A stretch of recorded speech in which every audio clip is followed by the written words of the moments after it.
Today we're going to talk about Brazil. And it is time for everyone's favorite, where we go around the room and introduce ourselves. You already know who I am. So next up on my screen would be Gabriel. And you're muted. Don't forget that part. Sorry. Hello, this is Gabriel Barbara from Santos. I'm the quality control guy here in Brazil. So every salmon that leaves our port in Santos pass through our hands here in the quality room. So nice to see you all. Thank you so much for joining us. All right, up next, Nicholas. Good morning and good afternoon to everybody. I'm Nicolas Rueda. I have been in this for the last 4.5 years, and I have been with Volcafe for 10 years. And I have the pleasure to work with my Brazilian colleagues in here. I'm the only one non-Brazilian here, and as well with my US colleagues. So pleasure to meet you all, and thank you for being here. Thank you. I was gonna say the wrong name because Marcelo, I got confused. So Marcelo, you're up next.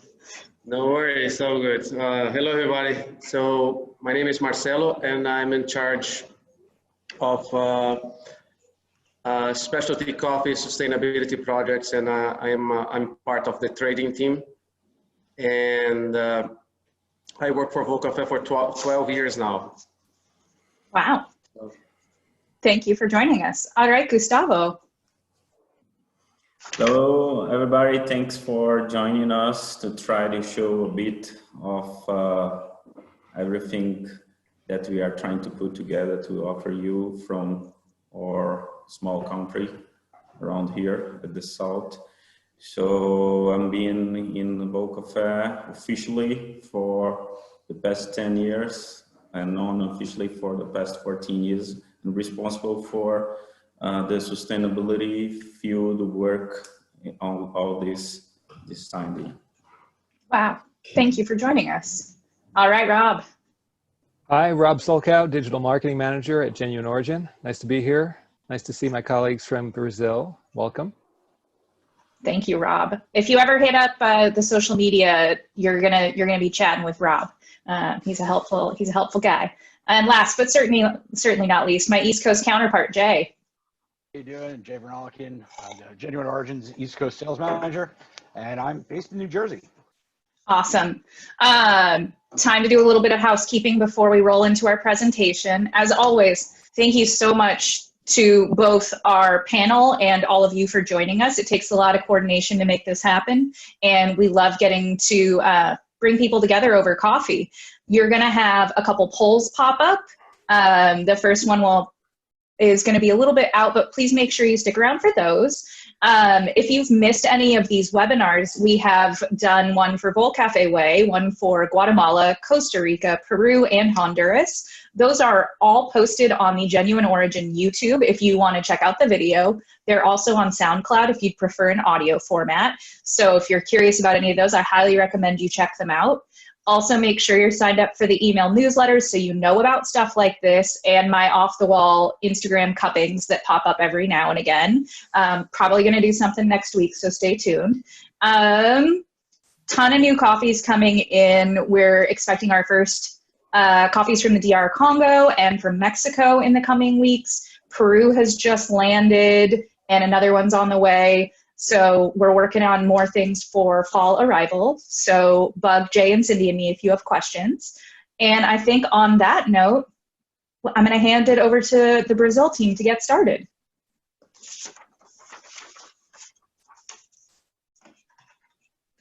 All right, so I hope you can all hear me okay.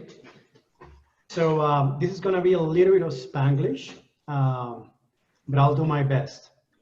So for a Colombian, born in Colombia, to be here talking to you about Brazil, it's quite a responsibility, but I can tell you, 4 years that I have been here have been enough for me to really get in love with this beautiful country and the beautiful people. And also to realize that despite all of the twisted images that a country like this has, this is a very diverse country, not only in terms of cultures and geographies, but also in terms of the quality of the coffees. So my colleagues Marcelo, Gustavo, and Gabriel are going to take you to that. I'm going to set the scene with some basics just to get our feet on the ground. So the capital, Brasilia, a lot of people think it's either Sao Paulo or something else. So it's a big country. Is almost as big as the US, 8,500 square meters in terms of millions of square meters. So it's really amazing because when you look at some of the biggest producing states of Brazil, Minas Gerais being one of those, it's like talking about the size of France, or even if you talk about Bahia, it's like talking about Spain. So it's a huge country. 210 great people, you know, beautiful population live here. The land of samba, the land of hard work, and 85% of that population is living in the cities. 27 states and a huge amount of municipalities. You cannot imagine how is doing business in Brazil when you understand that you have the country tax, the federal tax, and the state tax, and that you know, to transfer coffee from one state to the other one, you have to have a clear understanding of what the law is and what the tax is. It's really an amazing complex, but this is what makes it interesting. 1.8 trillion.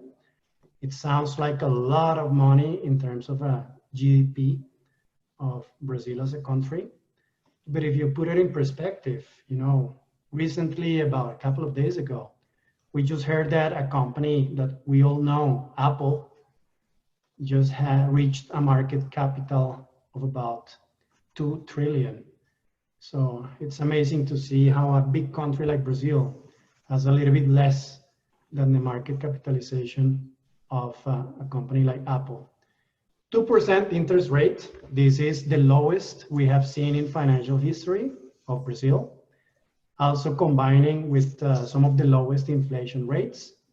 Unemployment, which, you know, to be fair, in developing countries or countries in the road to development, you have to really take into consideration both the official and unofficial unemployment. But anyhow, this is the statistic. We are in the middle of a pandemic, and we have had many days of many of us working in the office, at home, without going to the office. It's really amazing that the country is still thriving and thrilling despite all the restrictions we have gone through. So some of the coffee facts, just to set the scene. You know, coming from Colombia, the land of Arabicas, and particularly of washed Arabicas, and putting your senses in Brazil, realizing how rich, how diverse, how many different qualities, how many different varieties. Discovering Conilon for the first time ever, understanding that 11.1% of the total exports of Brazil are Conilons, and the remaining is Arabica of many varieties, a record amount of shipments.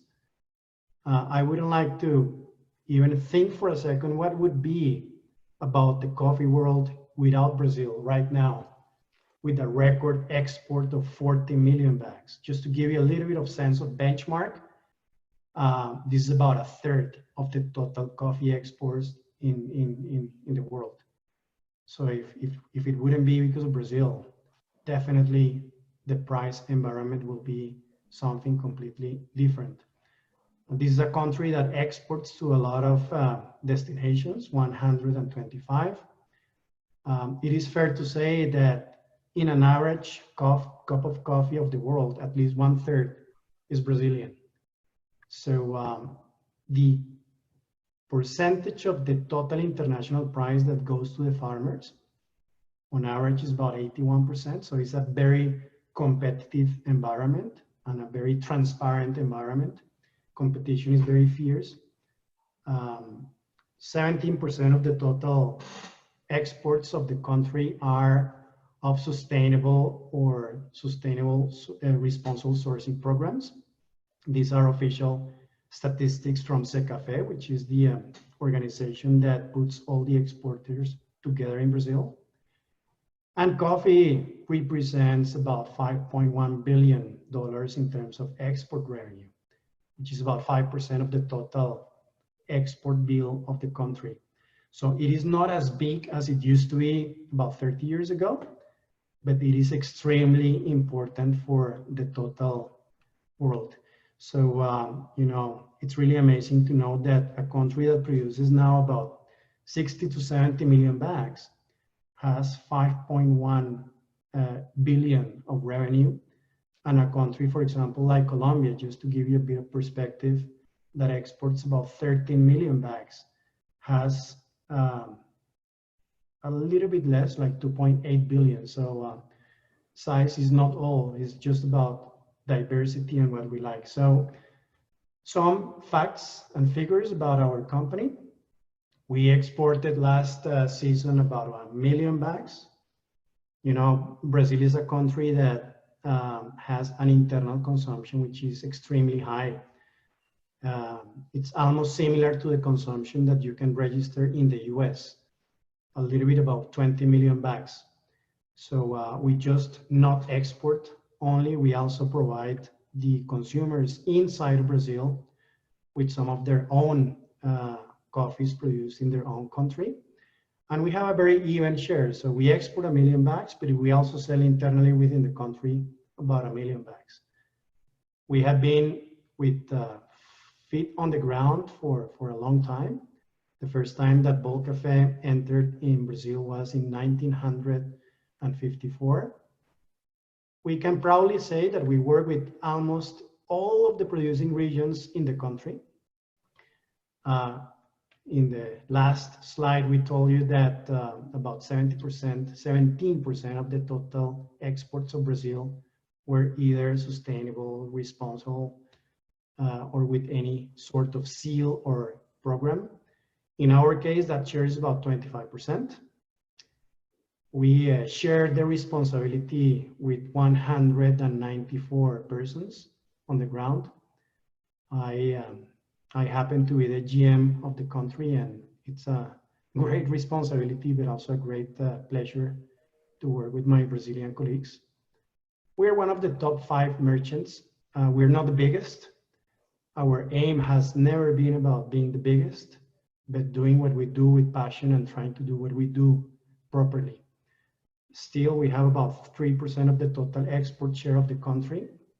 And we have about 13 offices that I'm going to show you about in the next slide. So this is the Brazilian geography and country. I'm sorry, I apologize. It's a little bit too small for you guys to see, but I'm going to try to do my best. So the state which is up on the screen, the furthest, is Bahia. There we have the Port of Salvador.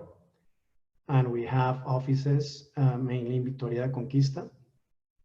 Those are sourcing offices, and we also have partnership with a manufacturing entity that helps us to prepare the coffees for export from that state. If we go down, we enter into Minas Gerais, which is what I would call the biggest, not just state producing country in Brazil, but also in the world. I don't think you have such a concentration of coffee anywhere similar in the world. This is a prime example of what Brazil can do. So we have offices in Patrocinio, where we source coffees. We have a team there. That is where Marcelo, who is now with us on the screen, is based. He's based in Patrocinio. We have a partnership for origination of coffees in Araguari. That's the Cerrado Brasileiro. We have a milling office and a commercial office in Caratinga, in Manuaçu, in San Sebastián de Paraíso. We have alliances where we source our coffees. And of course, where Gustavo, who heads our agronomic team, and you will get to meet him a little bit later on, Virginia, who used to be denominated the capital of coffee and the capital of coffee in Minas Gerais. We have an office and we have a mill there. We have a sourcing infrastructure as well. I'm just going to move a little bit up north to the east to the department of Espírito Santo. Espírito Santo is a very interesting department because it produces both Robusta, which in Brazil is called Conilon, and also Arabicas. And it has beautiful Arabicas of prime washed qualities as well as other type of grades. We will get to see that more clearly with my colleagues, especially Gustavo and Gabriel later on. So we have industrial offices in Linares up north and Colatina. That's again in Espírito Santo. There is a buying partnership that we have in Irupi. And then of course the Port of Vitoria, where a lot of coffee, particularly from that state, gets shipped, mainly Conilons. Then a little bit to the south, you have Rio de Janeiro. In the past, it used to be a coffee producing more important department or state. It is not any longer the case, but still it has some tradition and of course it has some infrastructure. You have the Port of Rio, which is Sepetiba. Then I start moving more into the São Paulo state, where I am based now in São Paulo. I'm talking to you from São Paulo, where my home is. I happen to go to Santos almost every day in a normal routine when we are not in quarantine. That's where our head office is, and that's basically where Gabriel, who will talk to you a little bit later on, is located.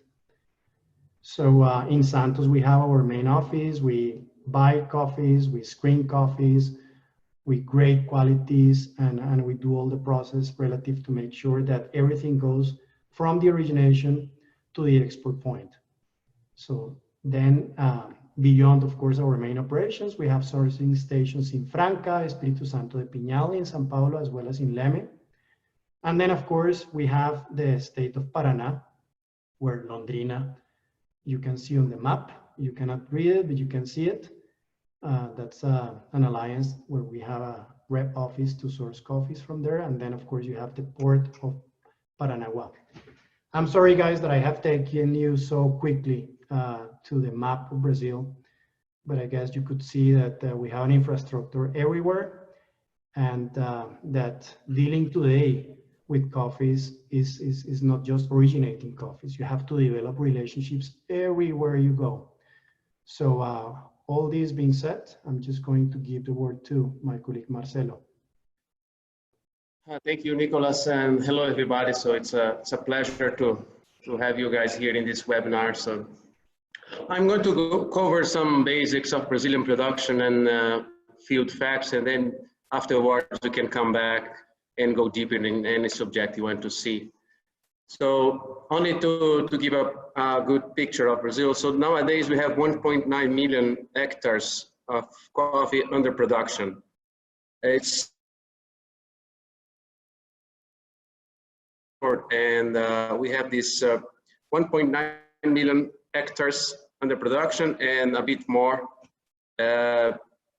being renovated or being new areas. So the total area with coffee in Brazil should be about 2.2 million hectares.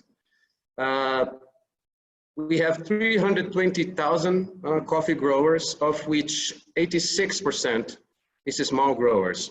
It means we consider small below 20 hectares.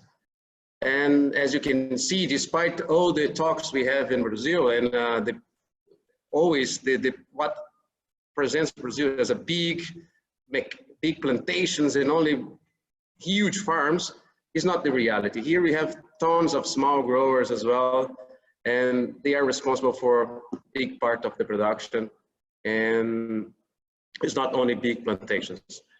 And average production, based on official data, it's somewhere between 58, 57 million bags, average on cycle, off cycle. This year we are on cycle, so it's a bit higher than that. Productivity is 30 bags per hectare. It varies a little bit on versus on on versus off cycle as well, but in average, considering the last coffee cycle is about 30 bags per hectare. As Nicolas said, we produce Arabica and Robusta, washed and naturals. If we were a country in separate, the washing production should be, Brazil should be the second largest producer of milds or wash, whatever. So it's everything. The numbers are big because it's a lot of people involved in coffee, and area is huge. And we have the chain generates 2 million direct jobs directly involved with coffee, plus 6 million jobs indirectly. So the total, the chain generate about 8 million jobs. We have coffee in 15 states and 1,900 towns around the coffee belt. You see in the next, on the next slide. So here you see how the coffee is spread in Brazil. So we have to remember that the coffee arrived in Brazil up north. If you see the north mark, I guess 26. So the coffee came in Brazil from French Guiana and get into this Pará stage, the one that looks like a shirt. And the coffee get in, went to the northern states where it's no longer exists, only few spots, as you can see, came back to Rio de Janeiro.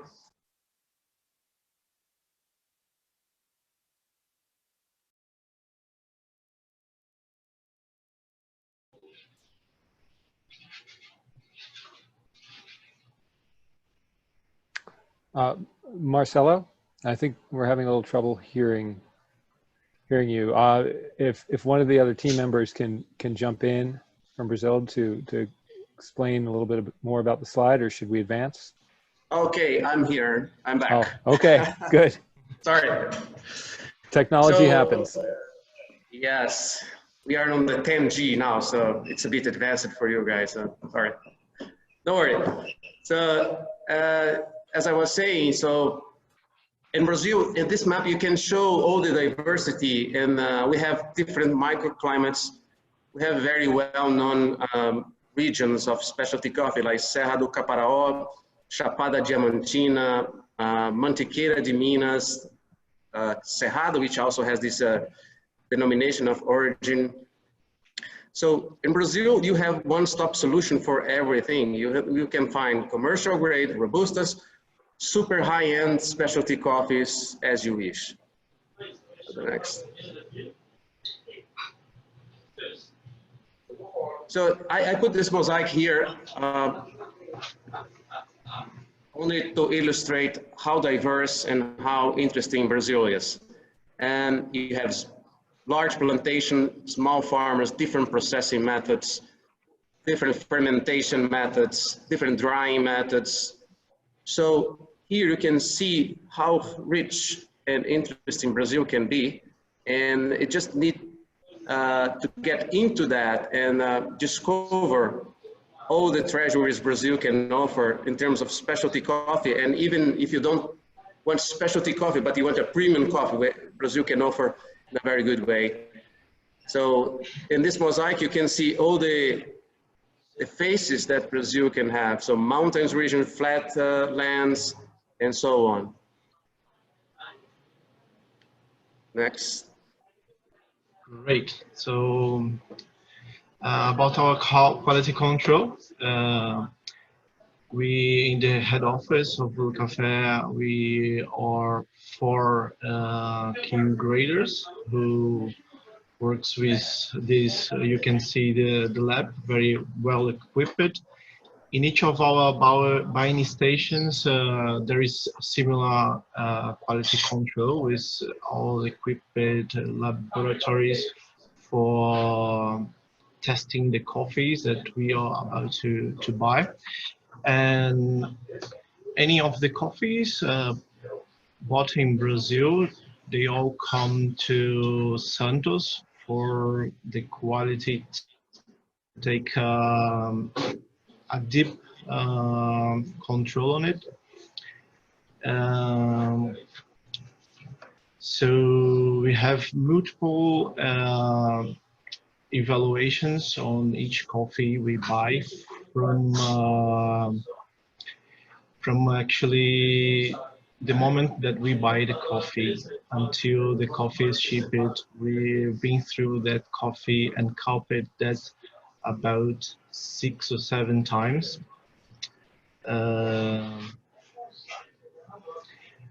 Here in the Santos office, we do the research and development of specialty coffee blends for each of our clients. Any specific challenge that we accept from our very demanding clients, we are very happy to achieve the quality that this guy from all over the world can find here in Brazil. Yes, that's more or less what we do here in the quality control.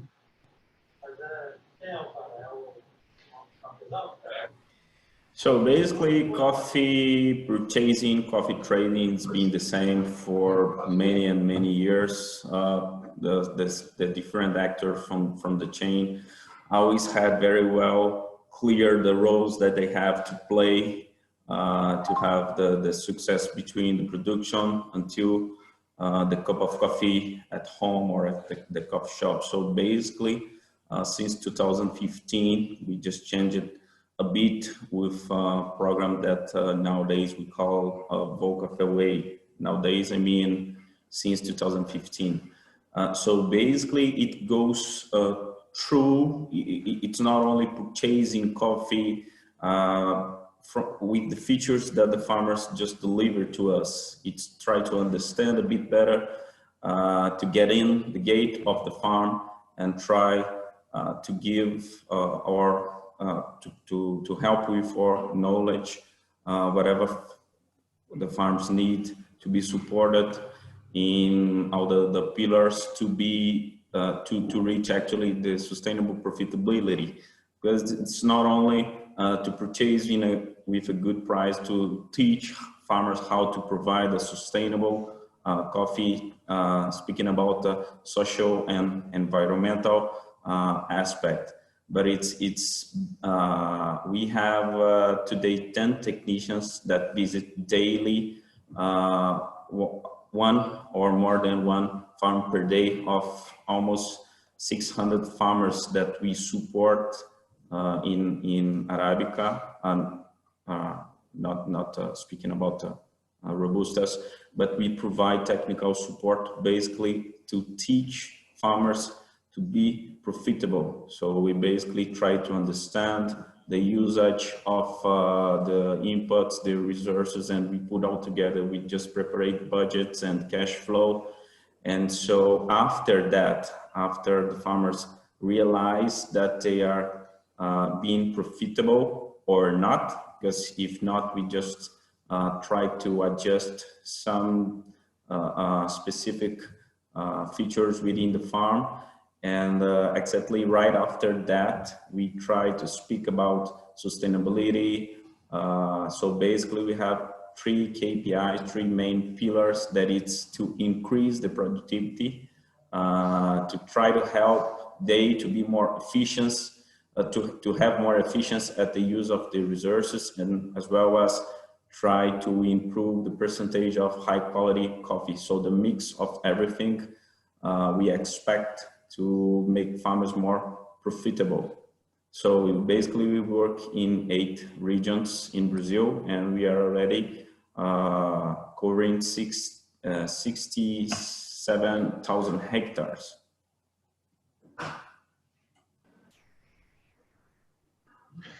Back again, sorry. Rob, please come back 1 slide. Okay, so just to finalize, we during the past years, since we developed this, we decided to move towards direct relationship with farmers, we decided to invest in our own buying warehouses, buying offices in countryside, and we are helping and working with farmers to strive in their business. So we do support many different sustainable schemes. We have 3 or 4 groups of rainforests and woods. We are founding different sustainability initiatives. We do promote best commercial practices. We offer farmers, those farmers that are aligned with us in our programs, relationship programs and Vocafair Way. We offer them different commercial tools. So all in that, we want to make the farmer to keep in the business. That's why we go to the field, teach them how to, not teach them how to handle the hand, because they teach us how to make it. But what we try to do, we share experience among them. We visit one farm.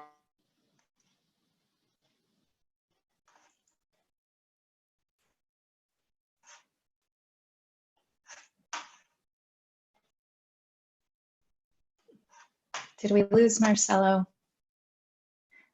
It seems that he fell out. Okay. Y'all are all sitting so still, I couldn't tell if it was me. No, but you know, in his honor, the kid that you have on the screen is his son. Oh, Sorry. We lose Marcelo on the screen, but we have his son on the field. Yeah. Sorry, I said the connection here is not stable. So just to finalize, and invite you guys to know more. Brazil is open anytime you want to visit and want to discuss. We have condition to tour you for different regions. And please come and let's go to the open questions, then we can discuss a bit more. Thank you very much. thank you. So, Thank you. Real quick, a reminder, because I forgot to mention it, there is a Q&A function at the bottom if you have a question. Sometimes we incorporate those into the discussion. Sometimes we add them to the end of the program. So make sure you keep note of that. And I think Rob's about to put our first poll up. And Jay, I think you had a question after that. Okay, we want to do the poll first, or you want me to ask? Go ahead. Go ahead. Yeah, get into it. All right, so coffee production in Brazil is frequently seen as all mechanically harvested and using heated dryers, not the most specialized of origins. Can you elaborate on that equipment and talk about what production looks like for smaller? Yes, of course. Thanks for this question. Yeah, this one misunderstanding that we have to clarify, because, you know, mechanically doesn't mean less care. Farmers and all the agri sector, they master the usage of different machineries. So in any case, because in Brazil we have this very favorable land to make the mechanization, and also this the production cycle, the way the tree behaves. We have 1 or 2 very uniform flowering. We have uniform maturation.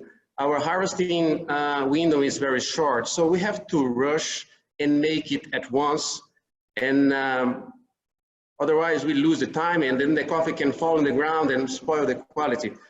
So doing that, we can separate the ripe and unripe and overripe on the another machine, the washing set.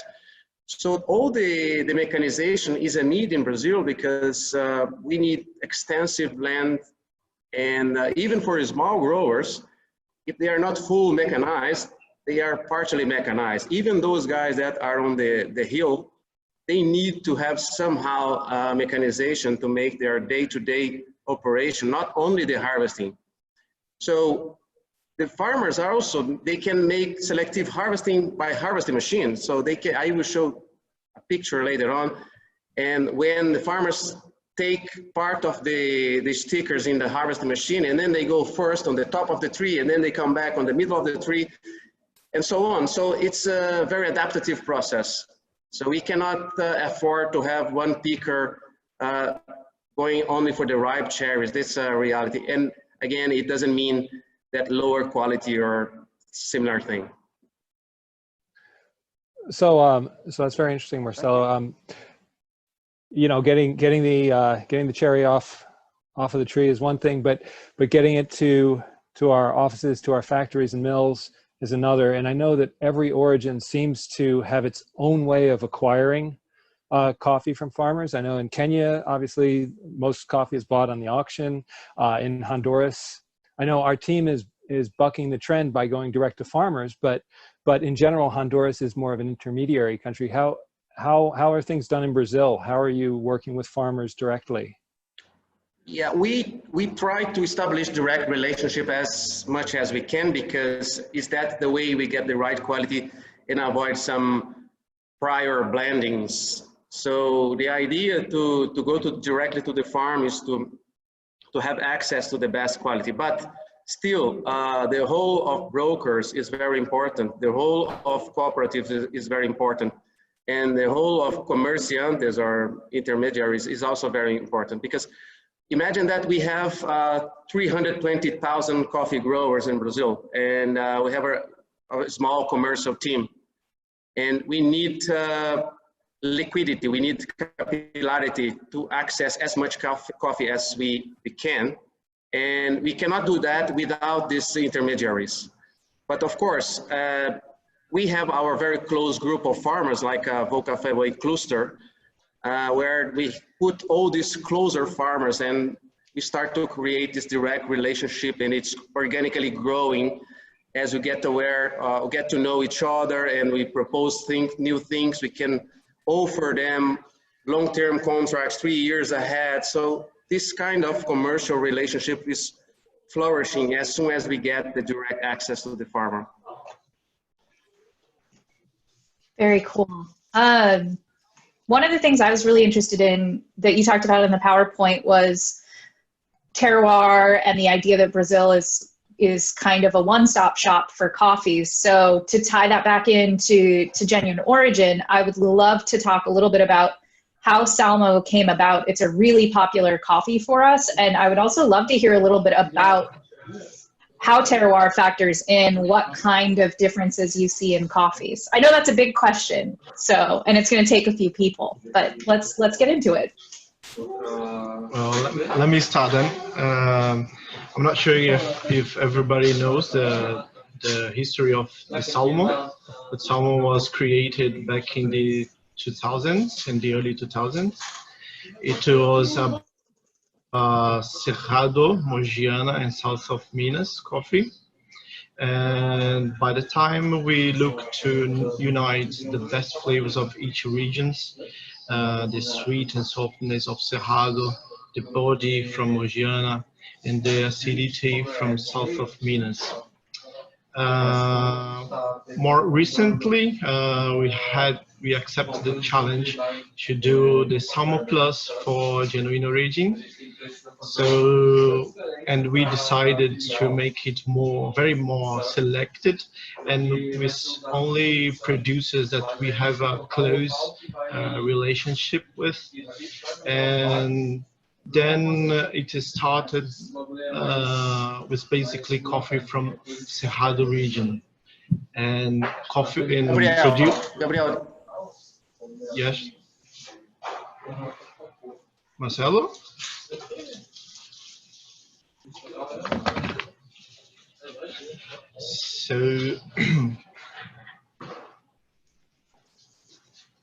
So then we started to produce the Salmo blend with Cerrado coffee, and mostly, actually, not always, will be from Cerrado only, because that's our challenge, to keep the consistency of the blend.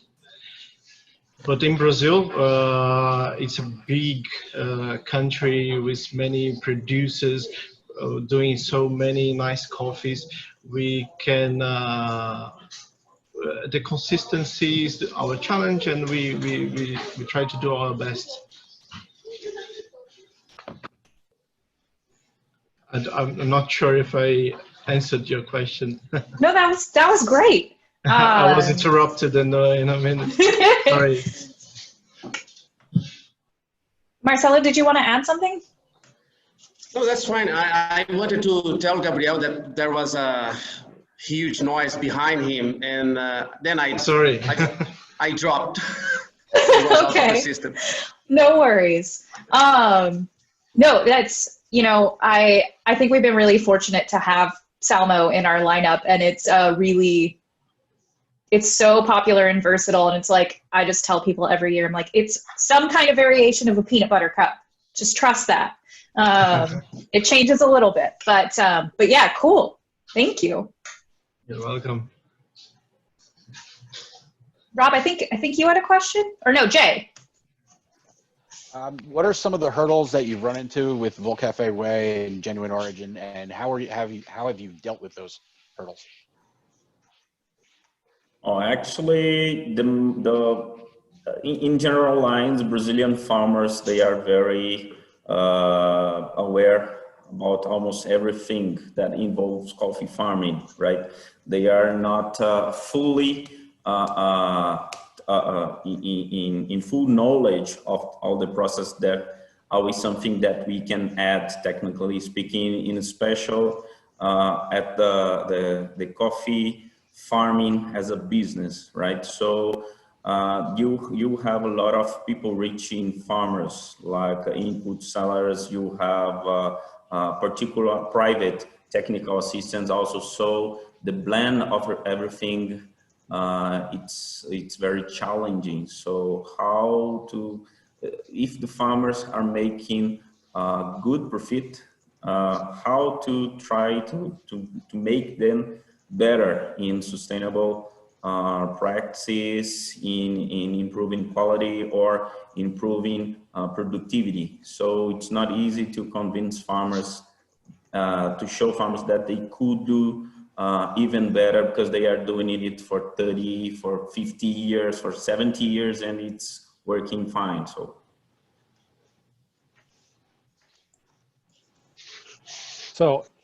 during the presentation, Gabriel, you mentioned having to cup every coffee that goes to export 6 or 7 times. And you also mentioned that you're exporting, what is it, over 1 million bags. So I just want to know what goes into your day. I'm looking behind you, and I know that's all coffee stacked up behind you. So I just want to hear a little bit about the day in the life of QC. Well, here in Brazil, it's quite busy, especially in a crop like this one. Very huge crop, excellent quality, by the way. So Salmo for this crop will be amazing. So it's not easy here. We would cup 100, 150 samples per day. Wow. And we do it like mostly with 10 cups each, so 1,500 cups a day. But it's very cool, because you're doing what you like, so it's nice to have a busy year like this one. It's good. Okay. But cupping 1,000 cups. I mean, it's not just the time that it takes to slurp 1,000 cups of coffee, and you have to record all that information and then kind of understand where it's going, who it's for, grade it, and and so you're a team of 4 in your lab, or we are we are integrated with the buying team here. So Okay. we are 2 guys from quality control, and plus 3 other guys from buying and checking the quality of the coffee purchased. Mm-hmm. And we together, we do the cupping. We also have 2 ladies that helps us with the roasting. It's not a short team, but the quality guys needs to cup every coffee that we do every day. So yeah, but it's a good team. That's amazing. I'm seeing a question from our audience. It comes from David. And David is asking us whether we are concerned about the market, there should be an overflow of coffees out there if the coffees are basically overflowing the market, and what's going to happen with prices. So I'm going to try to address that question, and if I fail, I'm sure my colleagues can help me out. But just to give a little bit of background, you know, right now, and particularly right now that we're in the middle of a harvest, a lot of the price setting is about Brazil, particularly at this moment of the year where a country like Brazil is so active, because a lot of the Central American harvests are later in the year and they will become substantially more busy later. Now it's a bit about Colombia and a lot about Brazil. And for amazing as it seems, with a country that produces so efficiently so much coffee, if you look at the global supply and demand of all the different grades, especially if you take a picture not just of one season, but of 2 seasons, because especially countries like Brazil, we have a big crop this year, and next year is going to be a little bit smaller of the crop. Every time it's getting bigger, but you have to average down both crops to really make proper sense. So what I'm going to say is that for amazing as it seems, the market seeks equilibrium, right? Yes, there is a lot of volume, but yes, fortunately, and even despite pandemics, there are a lot of consumers out there. And if you look all the numbers together, we are not so much in excess. So that's the reason I was saying, if Brazil wouldn't be producing about 60 to 70 million bags on the top cycle, I wouldn't even know what would be about the total market. So it seeks equilibrium. The second thing which is interesting about Brazil is that, as Marcelo and Gustavo were explaining, a lot of the farmers are quite sophisticated, not only the bigger ones, but also the smaller ones. And they have market access tools to sell their coffees, not just on the spot, but also on the forward crops. So we have producers of salmon coffees that have sold their coffee to us already for the next 3 years.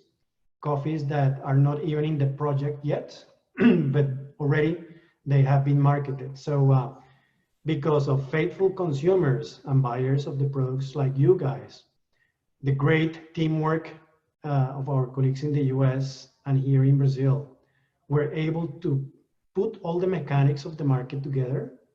So we bring you guys and the producers together in a kind of a direct relationship, so they can plan substantially way ahead of time to basically address pricing concerns, exchange rate concerns. At the beginning of this year, we were with the Brazilian real trading around between 4 and 5. Now we are trading between 5 and 6. It's a little bit too technical, but just a long explanation to tell you that fortunately the market has its ways to seek equilibrium. So here we are, trying to find that equilibrium and then transfer the best out of those qualities from the bulk cafe way farmers with our collective work, sorting out the qualities and then getting that coffee to you on time for getting satisfaction as it should be the case. We see a lot of terms for processing in Brazil. Can you explain more fully washed, semi-washed, pulp natural, and any experimental processes that you're trying out? Cool. Yeah, so the fully washed is when the coffee is depulped and go to tank fermentation.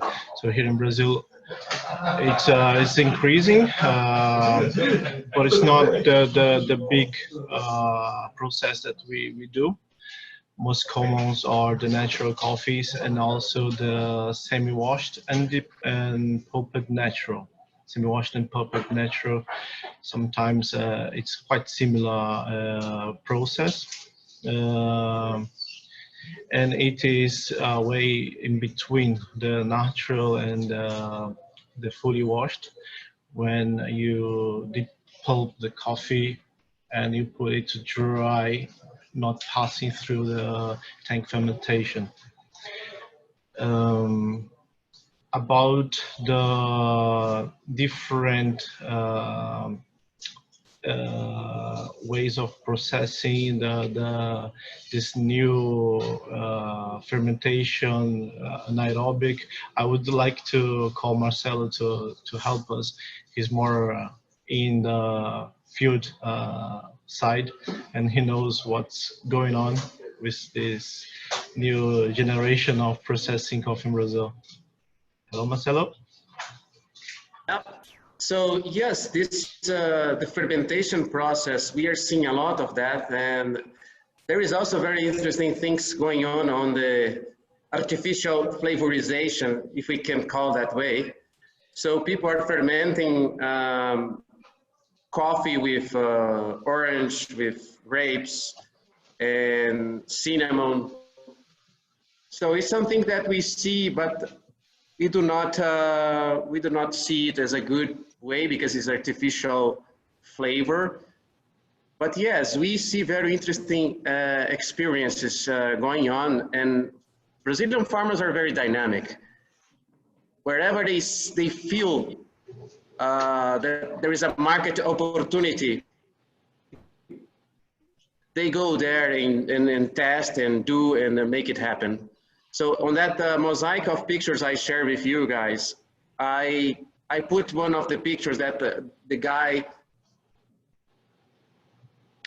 So yes, it's very common and it's becoming popular, and some buyers is interested to see this overly fermented coffee with some alcoholic notes. It's a kind of a fashion now, so we don't know where it's going to end, but it's interesting to see how creative and how Brazilian farmers are so active to deliver what the market don't even know what they want. So they go there and test and make and so on. And let me just say an interesting cupping session that we had here last week. Marcelo sent over this coffee and just said, cup the coffee and tell me what you think about it. And from the roasting machine, we saw this smell. We felt this smell of pepper.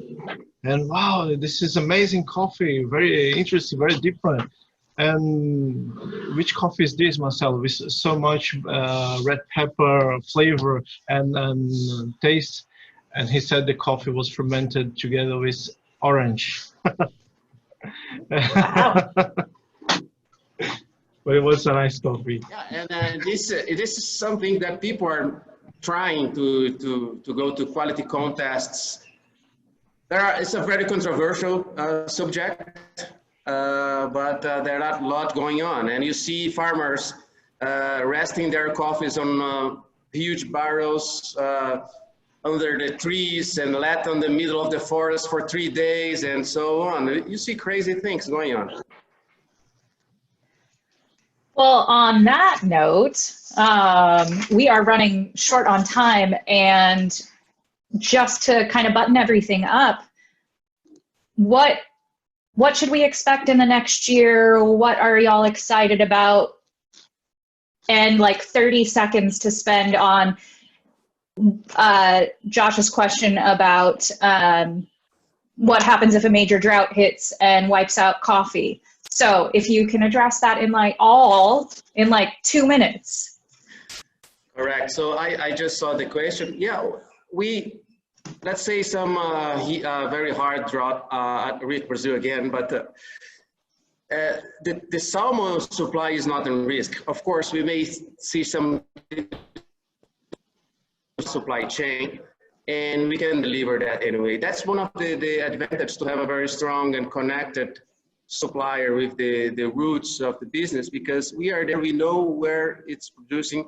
We have forward contracts with many top quality farmers So this is not a worry. We may face some troubles yet in specific regions, but Gabriel, our master quality, he knows how to handle and he knows how to adjust that. And what we're expecting for the next year, we're expecting to implement our Vocafair Way program fully and definitely start to make an impact on farmers' lives more deeply. Awesome. I know that's a big part of what we get excited about. It's a big part of what our customers get excited about. Yes, we want delicious coffees, but we also want to know what the impact that we have by buying these coffees does. So I'm sorry we didn't get to that last question about organic coffees, but if you have more questions, please feel free to reach out to Jay, Cindy, or myself. Our contact info is on the website, on the Genuine Origin website under Contact Us. Massive, massive thanks to all of you in the audience for joining us and for the great questions. And huge thanks to our panel. We really appreciate your time. We know it's not easy to take all this time away and prepare all this info, but it's very, very valuable to us. You'll see Rob just put up the next survey. And please stay tuned for more of these events. We are working on a webinar for our Ethiopia team next month. So like I said, stay on our social media, stay on our mailing list. That's how you're going to be the first to know about that. Stay on the Afloat page of the Genuine Origin site. That's how you know about upcoming coffees. And we will all be in touch. Can't wait to see what's next and keep drinking that Salmo. So just Yes. one point, so Please. whatever unanswered question you guys may have, just forward Yeah. to us and we are pleased to answer. So I can vouch for Marcelo being very responsive. He always answers me in WhatsApp. So yeah, we are here to help you. We are here to help you find the right coffees. And the cool thing too, we've now got a Volcafe Way page on the site. If you want to check out those coffees, we've got a women producers page on the site. There is an organic section if that's something you're looking for. There's a few coffees on there and another couple on the way. But again, thank you so much, and we're all here if you need us. Have a wonderful day. Oh, Nicholas, yes. I saw that finger. Just one exciting fact. Yes, please. The Salmo, which we are harvesting, that we are starting to process this season, is one of the best yielding and flavor Salmos coming out of Cerrado and Minas. So you should be really excited to see it next, because Gabriel may tell me if I am wrong, but I think this is one of the nicest that I have tested over the last 4 years being here. You're completely right. Yes. That is excellent news, and I am very happy to hear it. So again, thank you all. Have a wonderful day. Go drink some coffee. Bye. Bye. Bye, Brazil team. Right. thank you. Bye.